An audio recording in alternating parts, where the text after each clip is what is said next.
প্রধান উপদেষ্টা অধ্যাপক মোহাম্মদ ইউনূসের সম্পদ ১৫,৬২,০০,০০০ টাকার বেশি, এক বছরে বেড়েছে ১,৬১,০০,০০,০০০ টাকা।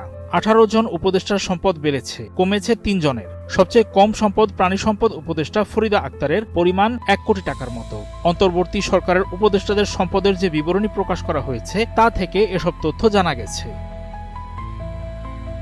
২০২৪ সালের ১ অক্টোবর অন্তর্বর্তী সরকারের উপদেষ্টা এবং সমমর্যাদা সম্পন্ন ব্যক্তিদের আয় ও সম্পদের বিবরণী প্রকাশের নীতিমালা ২০২৪ জারি করা হয়। নীতিমালায় বলা হয়, জমা দেওয়ার পর উপদেষ্টাদের সম্পদ বিবরণী প্রধান উপদেষ্টা নিজ বিবেচনায় উপযুক্ত পদ্ধতিতে প্রকাশ করবেন।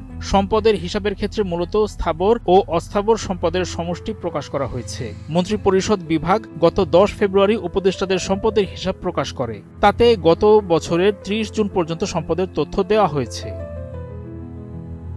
জুলাই গণ অভ্যুত্থানে ২০২৪ সালের ৫ আগস্ট শেখ হাসিনা সরকারের পতনের পর ৮ আগস্ট দায়িত্ব নেয় অন্তর্বর্তী সরকার। উপদেষ্টা পরিষদের এখন থাকা ২১ জনের সবার কোটি টাকার বেশি সম্পদ রয়েছে। সবচেয়ে বেশি সম্পদশালী বাণিজ্য উপদেষ্টা ব্যবসায়ী শেখ বশির উদ্দিনের সম্পদ প্রায় ৯২ কোটি টাকার সমপরিমাণ। পরিকল্পনা উপদেষ্টা অধ্যাপক ওয়াহিদ উদ্দিন মাহমুদের সম্পদ আছে ১৬,২৩,০০,০০০ টাকার। তৃতীয় অবস্থানে রয়েছেন প্রধান উপদেষ্টা অধ্যাপক মোহাম্মদ ইউনূস। সমাজ কল্যাণ উপদেষ্টা শারমিন এস মুর্শিদের প্রায় ১১ কোটি টাকার সম্পদ রয়েছে।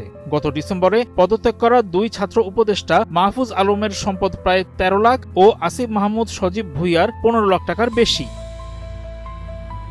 ৪ উপদেষ্টার সম্পদ সবচেয়ে বেশি বেড়েছে। অধ্যাপক ইউনূসের ১,৬১,০০,০০০, আদিলুর রহমান খানের ১,৫৪,০০,০০০, বিধান রঞ্জন রায় পোদ্দারের ১,৩৬,০০,০০০ ও ওয়াহিদ উদ্দিন মাহমুদের প্রায় ১,১৪,০০,০০০ টাকার সম্পদ বেড়েছে। তৌহিদ হোসেন, CR আবরার, শেখ বশির উদ্দিন, আলী ইমাম মজুমদারের সম্পদ বেড়েছে ৫২ থেকে ৬২ লাখ টাকা পর্যন্ত।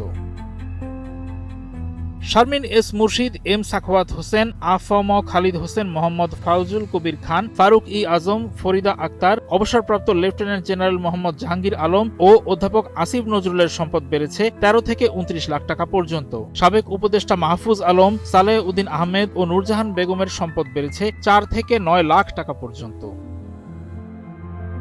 সম্পদ কমার তথ্য মিলেছে। সৈয়দা রিজওয়ানা হাসানের ১,১৩,০০,০০০, মোস্তফা সরোয়ার ফারুকির প্রায় ১২ লাখ ও সুপ্রদীপ চাকমার ১৬ লাখ টাকার সম্পদ কমেছে। ২০২৪ সালের ২৫ আগস্ট জাতির উদ্দেশ্যে দেওয়া ভাষণে প্রধান উপদেষ্টা জানিয়েছিলেন, সব উপদেষ্টা দ্রুততম সময়ের মধ্যে তাদের সম্পদের বিবরণী প্রকাশ করবেন।